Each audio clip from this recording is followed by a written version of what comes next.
আসসালামু আলাইকুম রহমতুল্লাহি ওবরকাতুহ।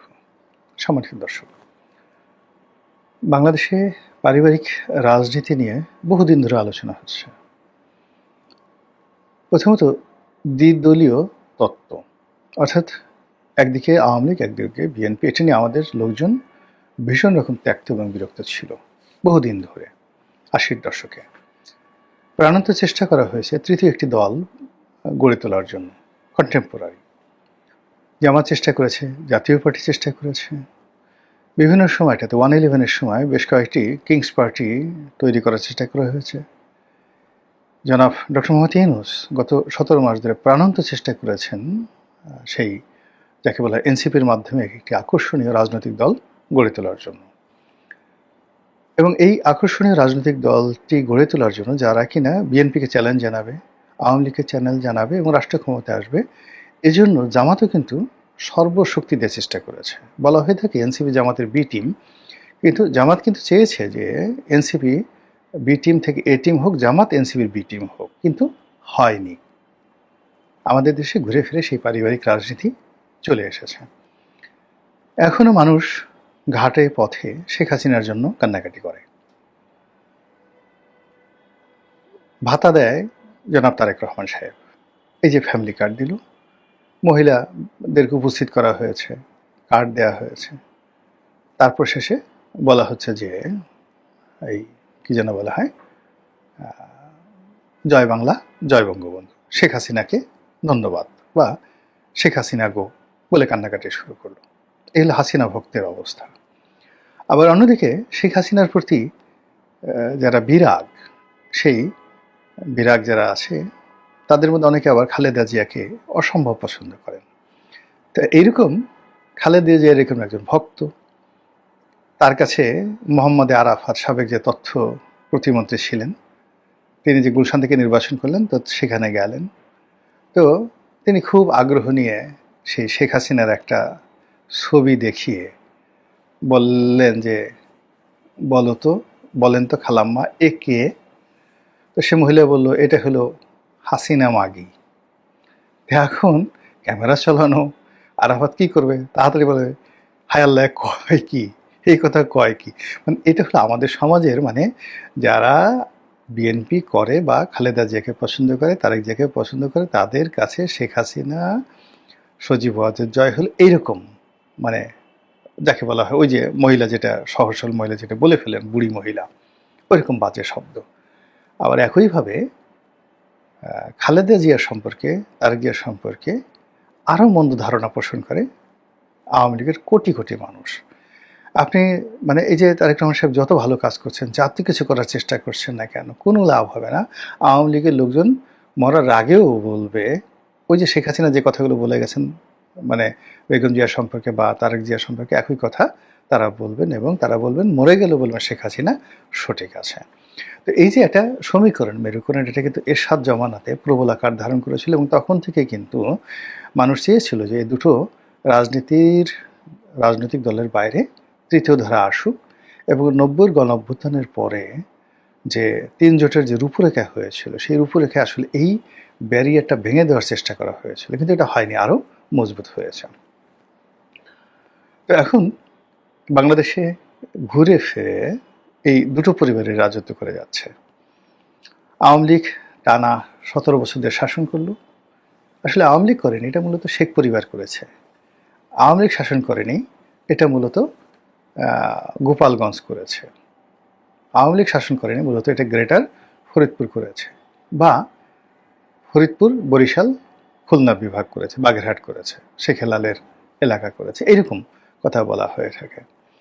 আবার এখন যে রাজনীতি চলছে, সেই রাজনীতিতে কুমিল্লা, ফেনী, বগুড়ার রাজনীতি চলছে, দেশ চালাচ্ছে তারা। এখন বগুড়ার এটা ময়না পাখি, টিয়া পাখি, শালিক, সেও যদি এসে মানে আপনার সামনে এসে বলে এই আমার বাড়ি বগুড়া, একটা রয়্যাল বেঙ্গল টাইগারকে যদি বলে যে চুপ, এটা টু শব্দ করবি না, মরে যা, এক্ষণ মরে যা, রয়্যাল বেঙ্গল টাইগার যদি সুন্দরবন ছেড়ে এই ঢাকা শহরে ছেড়ে দেন, সেই বগুড়ার একটা শালিকের হুকুমে সে একটা চিৎকার দিয়ে সঙ্গে সঙ্গে মরে যাবে। এটা হলো ক্ষমতার দাপট। একই অবস্থা কিন্তু গোপালগঞ্জের ক্ষেত্রে হয়েছিল আওয়ামী লীগ জামানাতে। তো যাই হোক, এখন যে পরিবেশ এবং পরিস্থিতি এরকম একটা যাকে বলা হয় পরিবর্তন হলো, সেই পরিবর্তনের পর অতীতের যে ধারাবাহিকতা, জিয়া পরিবার বনাম শেখ পরিবার, সেটার কি কোনো পরিবর্তন লক্ষ্য করা যাচ্ছে বা ব্যতিক্রম কিছু দেখা যাচ্ছে? সম্ভবত না, বরং আগের চাইতে জিয়া পরিবারের কর্তৃত্ব আরো দৃঢ় হয়েছে। আগে বেগম জিয়া কখনোই তার পরিবারকে সামনে আনতেন না, জিয়াউর রহমান তো আনতেনই না, একেবারে আনতেন না। কিন্তু এখন আপনি দেখুন যে জামাল রহমান সামনে চলে আসছেন, শর্মিলা আহমেদ কোকোর যে স্ত্রী তিনি আসছেন, তারপর সেই যাকে বলা হয় তারেক রহমান সাহেবের যে ওয়াইফ তিনি সামনে চলে আসছেন, ডাক্তার জুবাইদা রহমান। এর বাইরে জুবাইদা রহমানের মা তিনিও সামনে আসছেন, ফ্রন্ট লাইনে চলে আসছেন। মানে এটা রাজপরিবার, পুরো একটা রাজপরিবারকে যেভাবে সেলিব্রেট করা দরকার ঠিক সেভাবে তাদেরকে সেলিব্রেট করা হচ্ছে। তারা যেখানে যাচ্ছেন সানাই বাজছে, নহবত বাজছে। ঠিক এটা আসলে শেখ হাসিনার জমানাতে শেখ হাসিনা, শেখ রেহানা, জয়, পুতুল এবং এদের মাধ্যমে হতো, ববি এবং রূপন্তীর জন্য এটা হতো না। কিন্তু মানে এরকম তারা যেখানে যেত সেখানে সানাই নহবত বাজত। কিন্তু এখনও ঠিক সেম অবস্থাতেই আপনি এখন দেখুন যে পুরো জিয়া পরিবারের যারা যারা আছেন তাদেরকে মানে তারা কারোর সাথে হ্যান্ডশেক করছেন, কারোর সাথে হাসছেন, তারা কী ধরনের সানগ্লাস পরছেন, মাথায় কখন ওড়না দিচ্ছেন, কখন পানি খাচ্ছেন ইত্যাদিও জাতীয় নিউজে পরিণত হচ্ছে। ইট মিনস আমাদের যে মন মানসিকতা, এটা তাদের দোষ নয়। আমাদের যে মন মানসিকতা এটা হলো পারিবারিক যে ঐতিহ্য তার প্রতি আনুগত্য দেখানো। আরবিতে এটাকে বলা হয় এজাহারে তাজাল্লুল। আবার বলছি, এটাকে বলা হয় এজাহারে তাজাল্লুল। মানুষের মধ্যে একটা যন্ত্র থাকে, এটাকে নফসের মধ্যে বা অন্য যে কোনো একটা জায়গাতে, না কোথায় এটা আল্লাহ জানে, কিন্তু মানুষের মধ্যে একটা যন্ত্র আছে, যে যন্ত্র সবসময় সে খোঁজে, ইচ্ছা করে খোঁজে কাকে ভয় পাওয়া যায়, কাকে তোয়াজ করা যায়, কার কাছে মাথা নোয়ানো যায়, কাকে প্রভু বানানো যায়, কাকে বস বানানো যায়, কাকে নেতা বানানো যায় এবং কাকে কেন্দ্র করে ঘোরা যায়। এখন এই যে আল্লাহ এই জিনিসটি মানুষের মধ্যে দিয়েছেন আল্লাহকে খোঁজার জন্য, বাইতুল্লাহকে খোঁজার জন্য, রাসূলকে খোঁজার জন্য, যে তুমি তোমার নেতা খোঁজো এবং তার মোতাওয়াজ্জ করো।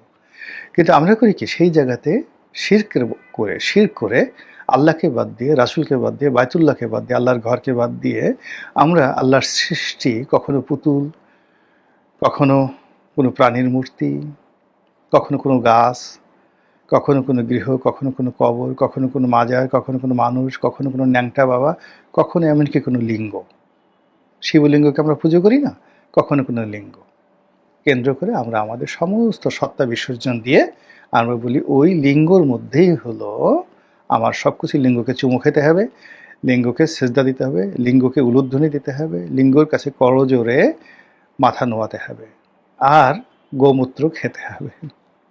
এইরকম মানে যে যার জায়গা থেকে যে এই যে আনুগত্য করে, এটাকে বলা হয় এজাহারে তাজাল্লুল। আমাদের এই দেশে যে এজাহারে তাজাল্লুলের তৈরি হয়, এই এজাহারে তাজাল্লুল তৈরি হয়, এটাকে মারিফতের ভাষায় বলা হয় নফসে আম্মারা। অনেকগুলো নফস আছে, নফসে মুলহিমা, নফসে মুতমাইন্না, এরকম রয়েছে। তো এর মধ্যে সবচেয়ে খারাপ যে নফস, সেই নফসটি হলো নফসে আম্মারা।